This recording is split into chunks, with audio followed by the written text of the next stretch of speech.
We bring in the studio this morning one of the gay rights activists, Mr. Should I call you Mr? Sure. Pepe Julian Onzima. Thank you for coming in. Thank you for Good morning. Me. Morning to you. Why are you gay?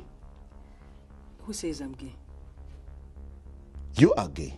You are a transgender. What shows that I'm gay? You are a transgender, yes, and you're a gay rights activist and an outspoken lesbian, homosexual. How can I describe you? Hello and welcome back. This is the topical discussion on the Morning Breeze on NBS Television. My name is Simon Kagwanjala, and well, we're also weighing in on the raging debate on homosexuality in Uganda, which is taking another twist today, with questions as to whether Uganda is indeed becoming a safe haven for homosexuals. President Museveni on Sunday, while attending the inauguration of the new Archbishop of the Church of Uganda at Namirembe Cathedral, insisted that, well, he had no problem with homosexuals as long as they did not promote the practice. Well, the media is also awash with stories of soccer ace Chris Mubiru molesting kids and, you know, having carnal knowledge with underage children deemed to be underage. We bring in the studio this morning one of the gay rights activists, Mr. Should I call you Mr? Sure. Pepe Julian Onzima. Thank you for coming in. Thank you for Good morning. Me. Morning to you. Why are you gay?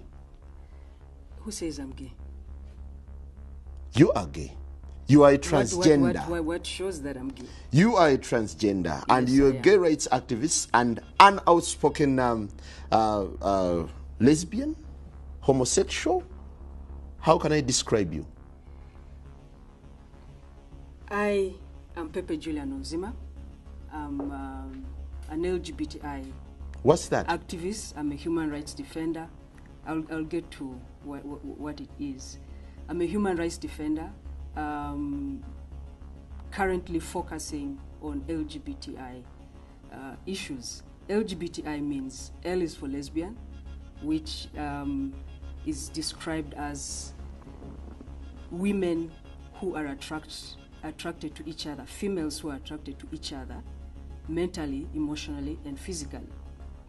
And then gay is two males who are emotionally, physically, sexually attracted to each other. Bisexuals are usually attracted to persons of their own sex as well as the opposite sex. This one usually it's not simultaneously. It's one at a time. One also tends to, at a certain period of time, overweighs the other. Then transgender is basically an umbrella term to describe people who do not conform to the sex that they are assigned at birth. Mm-hmm. An umbrella term in the sense that there are people who are called transsexuals, they are transvestites, they are cross-dressers, and they fall under this umbrella. There are people who dress up to express themselves as the sex that they were not assigned at birth. Then there are those who actually go and have reassignment of that particular sex that they were assigned at birth. Intersex is people who are born with two sexual organs, and it can be expressed either externally, as in you can visibly see it, or internally, as in the organs can be, one of them can be displayed internally. But I'm not a medical expert, so I can't give you more than that for that. But and where do you lie? The common thing, the word they use to describe intersex people is hermaphrodite. But in my line of work, that is derogative. Where do I lie? I'm a transgender person. Transgender. You were initially male or female? The sex that was assigned to me at birth was female. And you opted to become male? Not exactly opting. It's something that I have been since I was young. But yeah, in terms of expression, it's who I am now. How did you discover that you are actually meant to be male? Well, growing up, you know, a child is born, and when you're growing up, you're within a society that has a certain structure, yeah? And you see yourself basically fitting more in a certain box.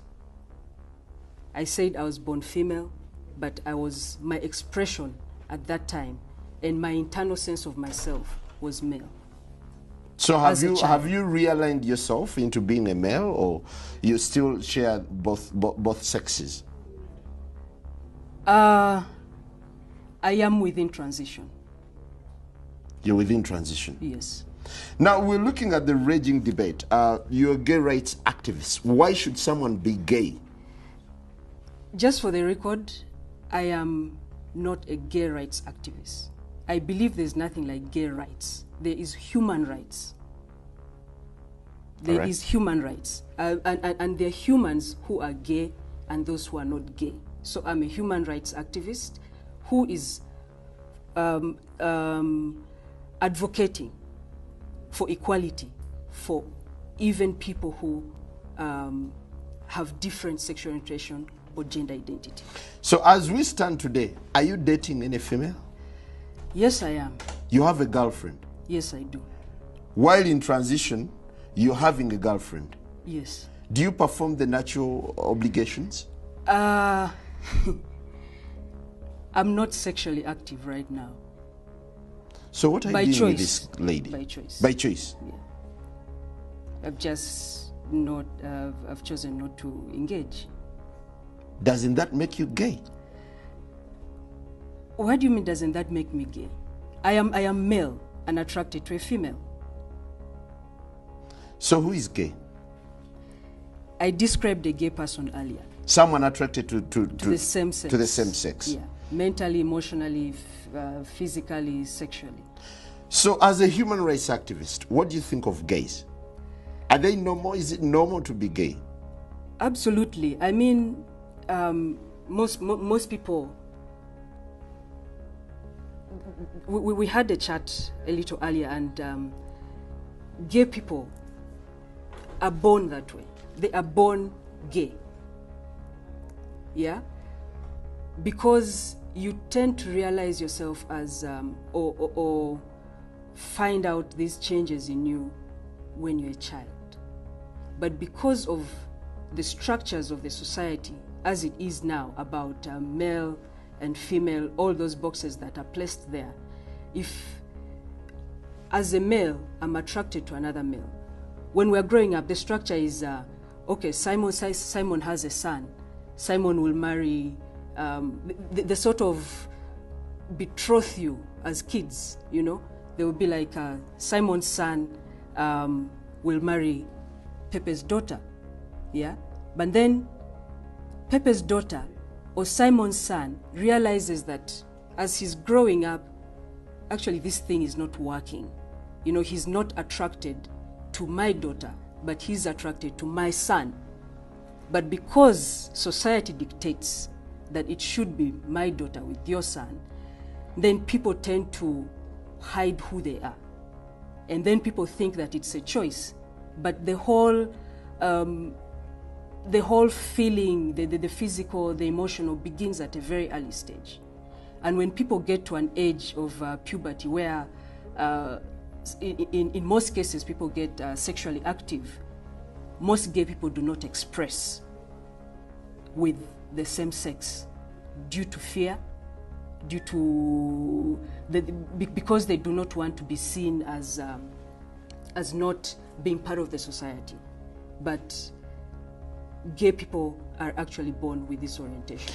Is this a disorder? Absolutely or something not. Natural? It's not. We have records from the World Health Organization, you know, a team of experts who also thought who thought it was a mental disorder. And later on, it was scraped off the list of disorders. And I'm not just using that as an SI unit or a yardstick to say that it's not a disorder, but it also backs up the fact that it's not a disorder. I have lived for a certain period of time. I lived as a gay person because it was the easiest way for me to come out to my family to say I'm a lesbian and not a transgender. You see. And how did it feel? What? Being gay then? It's normal. I mean, it's human. There's nothing strange about it. What is strange about it is the way people react when you tell them you're not like them.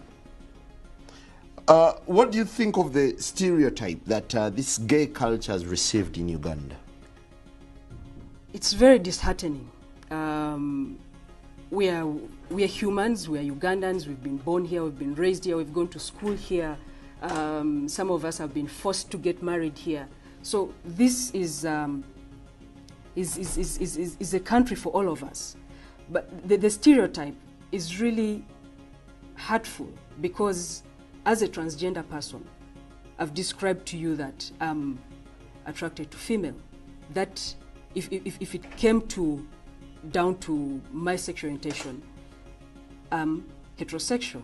But when people look at me, they automatically think, the automatic thing is that I'm gay, and they will attack me as a gay person. Do you feel you deserve sympathy when whatever you're doing is very unnatural, biblically and socially, naturally, it's unnatural? I think it's the fear of the unknown. People who do not understand homosexual people think all these things about homosexuality. And people normally go straight away to thinking about sex. And that is where the danger is. And because of a lot of ignorance as well, it's a bit difficult. I wouldn't say we deserve or want sympathy, but I believe that as Africans, as Ugandans, we are a tolerant country. We are our nature is actually how many people are you Ugandans. speaking for? I'm How many talking people are about you speaking Ugandans. for? I'm speaking as a Ugandan. And how many Ugandans are into this practice? What do you mean practice? Okay, this culture. Let me rephrase it and answer it this way. How many homosexual people are there in this country? There are no statistics. There've been guesses for about 3% to 5% of the Ugandan population. But obviously with space, us being pushed away from space, to be able to raise awareness, it's very difficult for us to carry out a survey to find out how many we actually are in this country. So are you craving for attention or recognition? Craving is not the word I would use. I would say that we are working, I am working towards the liberty, the equality of all persons, and no person should be discriminated or stigmatized because they are of a different sexual orientation or gender identity. So it is about equality, which is guaranteed by the Ugandan Constitution. Don't you think gays, homosexuals, lesbians, transgenders should instead be reoriented other than receiving all this kind of recognition? Because society seems to deem them as unnatural, as people who are maybe lost. Simon, you're seated with me right now. Yes. How unnatural is that? Well, it's natural, but I'm just baffled. Well, we are not craving for attention. And if you look at the attention that we are getting, it's totally negative. You know, it's of how unnatural we are, how un-African, how un-Ugandan we are, all those things. And you know, it also baffles me if we, with all this negative press, all the negativity, why would I choose to be who I am? Before we go for a break, President Museveni said that you can go ahead with whatever you're doing with your homosexuality for as long as you don't come out in the open. Do you really feel he came out in support of what you're doing? No, I don't think he came in support. Because for me, I feel partly it's like giving and taking at the same time. Before you touch whatever you're being given, it's taken away. He says no killing, no persecution, as in homosexuals won't be killed or persecuted. But he adds, Uganda is intolerant to promotion of homosexuality. Right. And if we go to what the anti-homosexuality bill states right now about promotion of homosexuality, if he says no promotion of homosexuality, he's basically saying the persecution will still be there. Why do I say this? Because it means you can't speak about it. We cannot have this kind of debate because it will be deemed promotion of homosexuality. If I went and sought services somewhere and a person knows that I am a homosexual, they would be promoting because they are basically enhancing my existence. So that would be promotion. So for me, I'm not excited about what he said, and I don't think it's exactly. Are you living under fear? Yes, I am. So why don't you shift and live a normal life? Where should I shift? This is who I am. Why should I live in a form that I'm not? Why should I do that? I think it's my right to live as I am, and I'm a citizen of this country. So I'll basically do whatever I have to do to make sure that I can live the way I am. All right, let's take a quick break, and when we return, we'll be reading out your comments. We'll of course be hearing from an anti-gay activist also telling us his side of the story. Good morning.